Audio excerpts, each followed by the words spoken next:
सूत्रों के हवाले से चुनाव के मैदान से यह खबर सामने आ रही है। बड़ी खबर यह है कि यूपी के बाहुबली नेता मुख्तार अंसारी अब मायावती की पार्टी बीएसपी के संपर्क में हैं।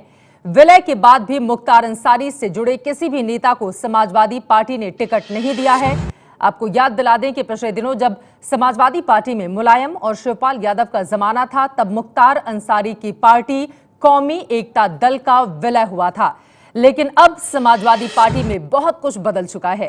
अब अखिलेश यादव के हाथ में पार्टी की कमान है, इसीलिए मुख्तार के लिए कोई जगह समाजवादी पार्टी में नहीं बची। खबर यह भी है कि पूर्वांचल के मऊ और मोहम्मदाबाद से बीएसपी ने सभी उम्मीदवारों को चुनावी मैदान से भी हटा लिया है। तो कुल मिलाकर जो बड़ी जानकारी सामने आ रही है वो यही है, अंसारी बंधु अब शामिल हो सकते हैं बीएसपी में लगातार। वो मायावती के संपर्क में भी हैं। साइकिल की सवारी छोड़ अब हाथी पर सवार होने को बेकरार बाहुबली मुख्तार अंसारी, उनके भाई और उनके बेटे भी बीएसपी ने वहीं मऊ और मोहम्मदाबाद से जिन उम्मीदवारों के नामों का ऐलान किया था उनके नाम वापस ले लिए हैं। इस वजह से इस खबर को और ज्यादा बल मिल रहा है।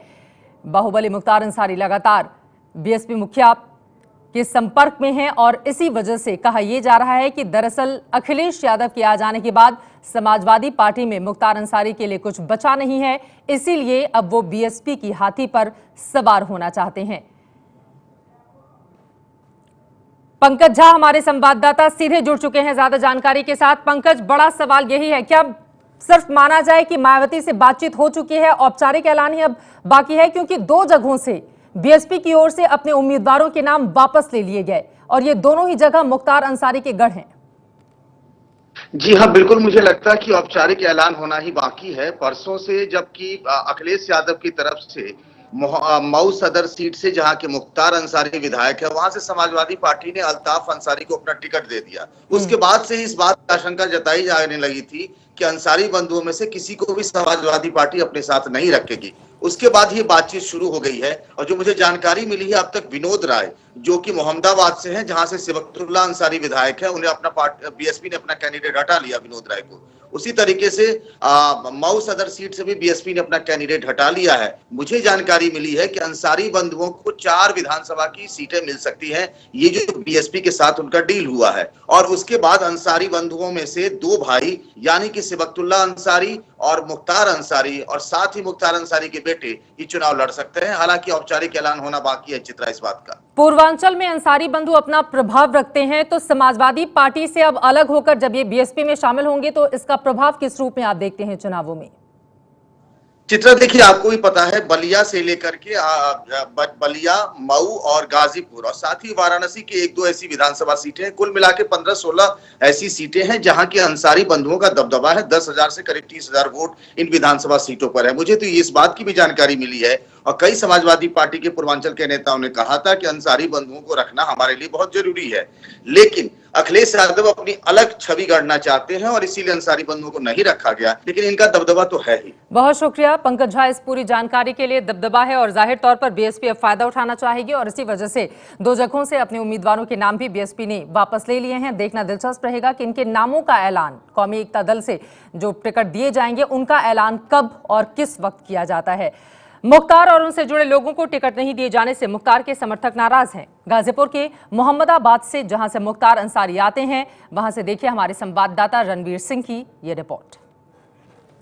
समाजवादी पार्टी में कौमी एकता दल के विलय के बाद अखिलेश यादव ने मुख्तार अंसारी और उनके परिवार में या कौमी एकता दल के किसी भी प्रत्याशी को टिकट नहीं दिया है। इसके बाद से ही स्थिति अभी तक उहापोह में है कि क्या कौमी एकता दल जिसका विलय समाजवादी पार्टी में हो चुका है उस पार्टी से कोई मैदान में उतरेगा या नहीं। मैं इस वक्त मौजूद हूं गाजीपुर जिले की यूसुफपुर मोहम्मदाबाद इलाके में और ये आप मेरे पीछे देख सकते हैं कि ये मुख्तार अंसारी का घर है और सामने वो इलाका है जहां उनके भाई और मौजूदा विधायक सिबकतुल्ला अंसारी बैठते हैं और ये जगह है जहां से मुख्तार अंसारी और उनका परिवार जो है ये पूरा प्रभाव का इलाका माना जाता है। जब हमने सिबकतुल्ला साहब से बात की तो उनका कहना है कि चुनाव तो हम लड़ेंगे लेकिन आगे की जो स्ट्रेटेजी है वो 29 जनवरी को कार्यकर्ता सम्मेलन में होगी। कुछ कार्यकर्ता हैं, कुछ समर्थक हैं, इनसे बात करते हैं। सर आप बताइए कि सिबकतुल्ला जी और बाकी अंसारी परिवार के लोगों को अखिलेश यादव ने टिकट नहीं दिया, नाराज हैं आप लोग? बिल्कुल नाराज हैं, बिल्कुल नाराज हैं हम लोग। वही कहेंगे कि अपने ये पार्टी से कोई पार्टी से लड़े, अपना ये मत लड़े। आप लोग चाहते हैं आपके नेता ये चुनाव लड़े? बिल्कुल लड़ेंगे। उन्होंने धोखा दिया, फरेब किया और विलय कराने के बाद फिर कोई सवाल ही नहीं है कि टिकट ना दिया जाए। कुछ और लोग से पूछते हैं आप। जी, सुता के गर्दन काटा गया। अच्छा। ठोक के सुताया गया, इसके बाद गर्दन काट दिया गया। अभी बहुत ही खराब हुआ है, इसका जनता दवा जवाब देगी। मैं बात करूं कि कांग्रेस का जो समाजवादी पार्टी के साथ गठबंधन हुआ, आपको क्या लगता है कि फायदा होगा उनको? नहीं, बहुत ज्यादा कोई फायदा नहीं होगा। सारी बंधु का विरोध करके कोई पूर्वांचल में टिक नहीं पाएगा, ये बिल्कुल सच्चाई है। और अखिलेश यादव एक मुस्लिम विरोधी हैं। अगर मुसलमान गोधरे को दंगे को नहीं भूल पाया तो मुजफ्फरनगर कैसे भूलेगा? और कांग्रेस भी मुस्लिम विरोधी ही है। यानी गठबंधन का नुकसान पूर्वांचल में आप मानते हैं? पूर्वांचल में नुकसान होगा और जो अफजाल भाई का जिधर रुख रहेगा उधर पूर्वांचल के मुसलमानों का रहेगा। गाजीपुर से लोगों की राय आप सुन रहे थे। काफी ज्यादा नाराजगी है अखिलेश यादव से इस बात को लेकर कि जब विलय कर दिया गया था तो फिर अंसारी बंधुओं को टिकट क्यों नहीं दिया गया। ये बड़ा सवाल है। देखना दिलचस्प रहेगा कि आखिर इस पूरे मामले में ऐलान कब होता है, क्योंकि खबर पुख्ता है बीएसपी में शामिल होने जा रहे हैं अंसारी बंधु और इसके साथ ही मुख्तार अंसारी के बेटे को भी चुनाव लड़ाएगी बीएसपी।